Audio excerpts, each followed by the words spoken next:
अमित चौधरी हमारे साथ जुड़ चुके हैं। अमित, सेक्टर 15 का ये पूरा मामला है, सब कुछ ठीक चल रहा होता है लेकिन अचानक से कुछ ऐसा होता है जिसके बाद सब कुछ खत्म हो जाता है। आखिर क्यों? अवैध संबंधों के अलावा अगर हम देखें, अवैध शक के अलावा भी अगर हम देखें तो क्या ऐसी परिस्थितियां रही, क्या कुछ हुआ अतीत में कि जिसके बाद ऐसा कदम उठाया गया?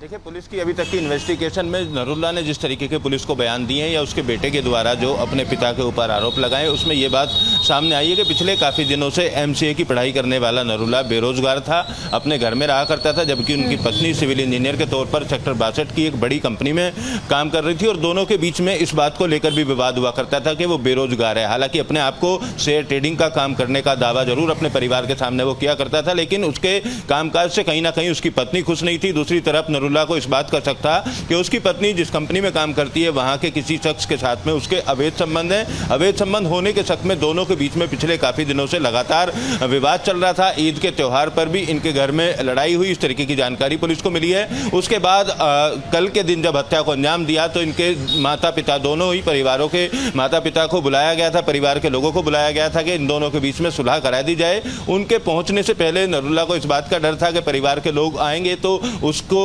बुरा भला कहेंगे या किसी तरीके के ताने देंगे, तो उससे पहले ही दोनों के बीच में विवाद काफी तेज हुआ और हथौड़ा जो घर में रखा हुआ था वो उसने अपनी पत्नी के सर पर मारा। उसको लगा कि पत्नी की मौत नहीं हुई है तो सब्जी काटने वाला जो चाकू घर के अंदर था उस चाकू से गर्दन पर भी वार किए। जब उसको इस बात को लेकर वो संतुष्ट हो गया कि उसकी पत्नी की मौत हो गई है, उसके बाद वो घर के निचले हिस्से में आ गया और इसी दौरान उनके बच्चों ने, जिस वक्त घर में हत्या को अंजाम दिया गया था, नरुल्ला की माँ घर के अंदर मौजूद थी, उनकी बेटी मौजूद थी और उनका बेटा मौजूद था। शादी को तकरीबन 20 वर्ष हो चुके हैं, बेटे की उम्र लगभग 19 साल के आसपास है। तो बेटे के द्वारा पुलिस को डायल 112 पर सूचना दी गई और पूरी जो दोनों के बीच में विवाद था उसके बारे में जानकारी दी गई। फिलहाल शव को पोस्टमार्टम कराकर पुलिस ने परिवार के हवाले कर दिया और नरुल्ला को गिरफ्तार कर लिया और उससे अभी भी पूछताछ की जा रही है कि जो शक है दोनों के बीच में उसको लेकर ही हत्या की गई थी या कोई और भी वजह थी। फिलहाल पुलिस अधिकारी इस मामले में आज भी कोई नया अपडेट दे सकते हैं, लेकिन शुरुआती जांच में जिस तरीके के बयान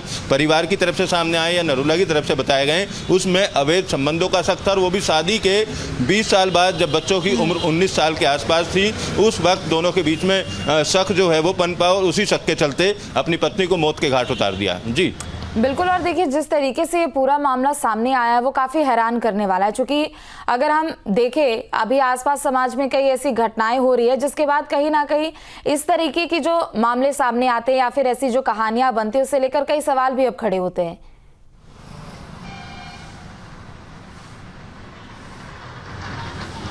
बिल्कुल, देखिए, पति पत्नी के बीच में तीसरे आदमी की एंट्री होने के बाद में इस तरीके की घटनाएं लगातार सामने आती हैं। मेरठ से मुस्कान द्वारा अपने पति की हत्या की गई थी, इसी तरीके का मामला था, वहाँ बॉयफ्रेंड के साथ मिलकर हत्या की गई। यहाँ पति द्वारा पत्नी की हत्या कर दी गई। तो दोनों ही तरफ से कई बार इस तरीके के मामले सामने आते हैं। कई बार पत्नी पति की चाय में या खाने की चीज़ों में जहर दे देती हैं या पति पत्नी को मौत के घाट उतार देता है। और ये जो मामले हैं ये नई शादी या शादी के 2-4 साल बाद होने सामने नहीं आ रहे हैं। शादी के 20 साल हो चुके थे नरुल्ला और आसमा के 20 साल बाद दोनों के बीच में जो शक था वो इतना घर कर गया, शक दोनों के बीच में, कि पत्नी को मौत के घाट नरुल्ला द्वारा उतार दिया गया। तो ऐसे में आप खुद सोच सकते हैं कि दोनों के बीच कितनी कड़वाहट रही होगी रिश्तों के बीच में। शादी का इतना समय बीत जाने के बाद दोनों आपस में आराम से बातचीत करके रह सकते थे, लेकिन बेरोजगार होना नरुल्ला का और कहीं ना कहीं उनकी पत्नी जिस कंपनी में काम करती थी उस कंपनी के किसी व्यक्ति के साथ अवैध संबंध होने का शक इस घर को पूरी तरीके से तबाह कर दिया है। फिलहाल पिता जेल जा चुका है और माँ जो है वो उसकी मौत हो चुकी है। जो दोनों बच्चे हैं वो फिलहाल अब अपनी दादी के साथ रहने के लिए मजबूर हैं।